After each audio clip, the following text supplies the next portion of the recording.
Аварга биет гэхээр үлгэр домогтол гардаг бодит биш үлгэмж биетүүдийг та бүхэн төсөөлдгөө. Гэхдээ энэ нь бас тэмч бодит биш зүйл биш бөгөөд. Өнөөдөр бид сонин фактууд сувгийнхаа анхны бичлэгээр тэр бодит аварга биетүүдтэй танилцуулсан. Аварга биет Андре. Андре бол олон нийтэд хамгийн ихээр танигдсан аварга биетүүдийн нэг юм.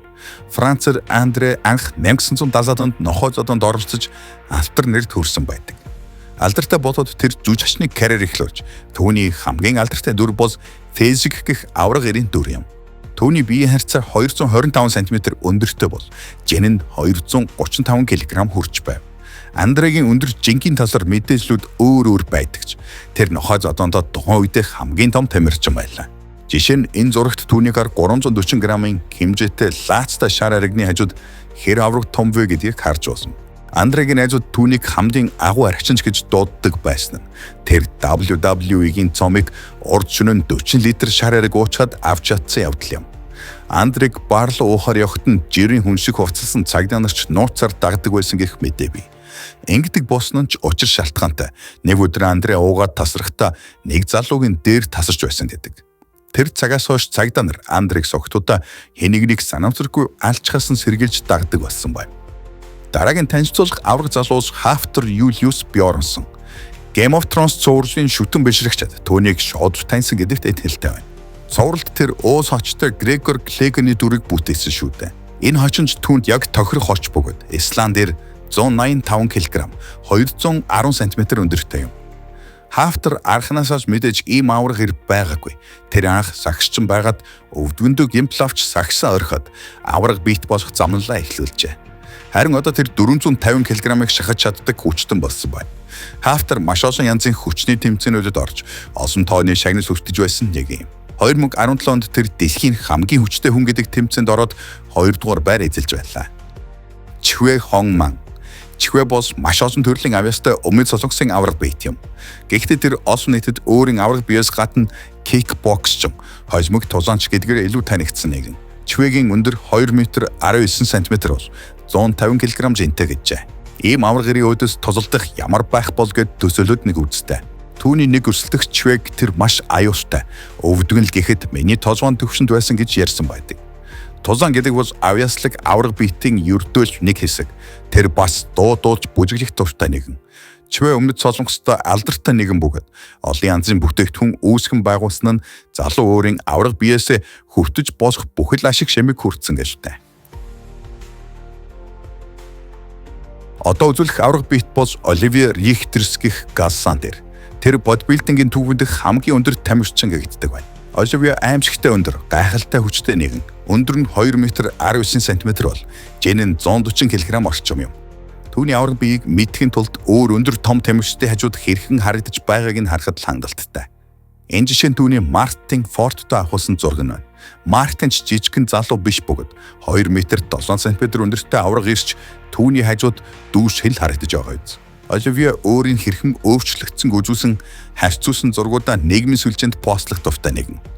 Аварга ирж жүжигчин болохыг хүсдэг гэсэн ч одоогоор тэр эх орондоо нэгэн махны чиглэлийн хувийн компанид ажилладаг гэв. Энэ нь бодибилдингийн тамирчны хувьд маш сайхан бизнес биш гэж юу.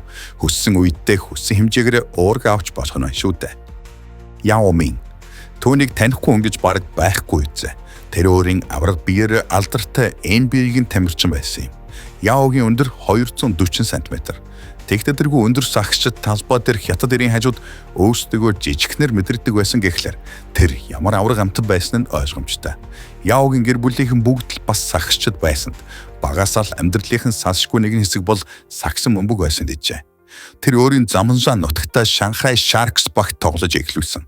Дараа нь NBA-ийн тамирчин болсон юм. 2002 онд Яо Хьюстон Rockets багт тоглож эхэлсэн байдаг. 2011 онд аврах сагсч маань гэмтэл бэрхтлийн улмаас зодог тайлсан. Тэр жагтай хятадын хамгийн алдартай тамирчин байсан бол зодог тайлж нутагтаа ирээд хуучин бага худалдаж авсан юм. Дараагийн ярих аварга биет бол мөн л хятад, мөн л Яо гэдэг нэртэй эмэгтэй. Яо Дэфэн бол бидний энэ бичлэгт гарах цор ганц эмэгтэй гэдгээрээ онцлогтой. Тэр дэлхийн хамгийн өндөр эмэгтэй гэж Гиннесийн номонд ч бичигдсэн байдаг. Яо 237 см өндөр юм.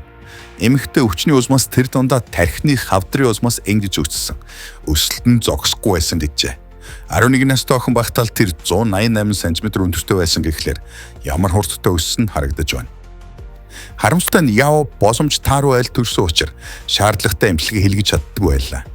Яо генесийн номонд бүртгэгдэж дэлхий даяар алдартай болсон даруйда жааханч гэсэн мөнгө хийх гээд аавтайгаа өөр хотуудаар аялж өөрийгөө үзүүлээд хүмүүсээс мөнгө авдаг байв.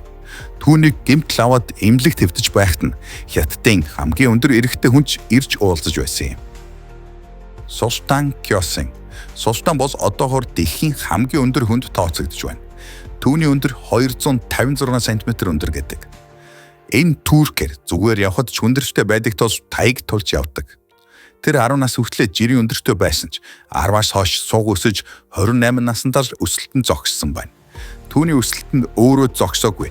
Эмчилгээ хийж зогсоосон бөгөөд ахин өссөөр байвал аюултай гэж үтсэн юм. Ийм өндөртэй байхын ашигтай таасан гэвэл гэрээхэндээ шатсан гэрлийн шилийг сольж өгөхөд сандал хэрэггүй гэсэн бол машинд багтахгүй, таар хувцч огт олдохгүй зэрэгт сөрөг тазуутч бас бий гэв.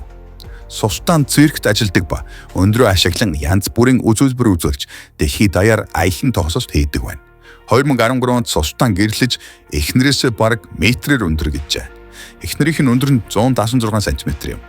Тэдний гол асуудал өндрийн зөрүү дээр байдаггүй. Харин өөрөөр хизээ ярьдагт байсан гэсэн нь Султан курд болон туркээр ярьдаг бол эхнэр нь зөвхөн арабаар ярьдаг байна.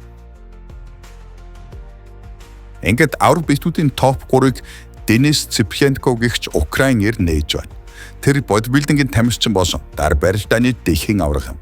Гэхдээ түүний өндөр 185 см бол жин нь 139 кг гэхээр та бүхэн гинэт юун жижигхэн гараад ирэв гэж өмнөх хүмүүстэй харьцуулан бодож магадгүй.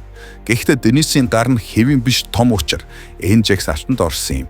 Денисийн зургийг харсан хүмүүс энэ бол бодит зураг гэдэгт итгэхээс татгалзаж фотошоптсон гэж боддог байна. Түүний шууны тойрог 24 см бол хоёр тожоот булчингийн тойрог нь 64 см гэдэг. Хоёрдугаар байранд Сажад Гариби буюу интернет орчинд Иран хаашг нэрээр алдартай болсон залуу юм. Түүнийг бас Персийн Херкулес ч гэдэг байна. 30 гаруй настай Иран залуу 155 кг жинтэй, 188 см өндөртэй гэжээ.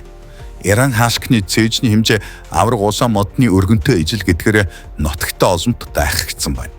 Тэр Instagram-д өөрийн фотошоптсон мэт биеийн зургууд оруулж эхлээд алдартай болсон юм. Залуу маань өөрийн авраг бие юу ойлгомжтой үзүүлэхийн тулд эд зүйлс барьж хавцуулж ахуулсан зургуудаа оруулдаг байлаа. Одоо харин бид хамгийн сонирхолтой хүнийхээ тухай ярихаас өмнө та өөрийнхөө өндөр жингээ эсвэл таньдаг авраг найзынхаа талаар гяс комент бичээрэй. Роберт Водлоу. Роберт бол түүхэнд бүртгэгдсэн хамгийн өндөр хүн юм. Тэр 1918 онд Иллинойс мужид төрж, Иллинойсын авраг бит гэж алдар нэрнд түүхсэн нэгэн байв. Робертийн өндөр урд өмнө нь ямар ч хүнд байгаагүй үзүүлэлт болох 2 м 72 см төрж байсан гэжээ. Залуу амьдралынхаа турш өндрөөрөө онцорч байсан бөгөөд 8 настай хүү байхдаа 180 см өндөртэй ааваасаа ч өндөр болчихсон байсан гэхлээр үнэхээр гайхалтай байгааз. Харин Роберт сургуулаа төгсөх үедээ ICT-ийн 256 см хүрч байлаа.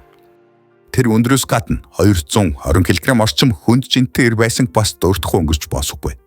Гэвч Роберт ердөөс 22 наснда хөлдөө авсан өрөвслөөсөө болж нас барсан байдаг.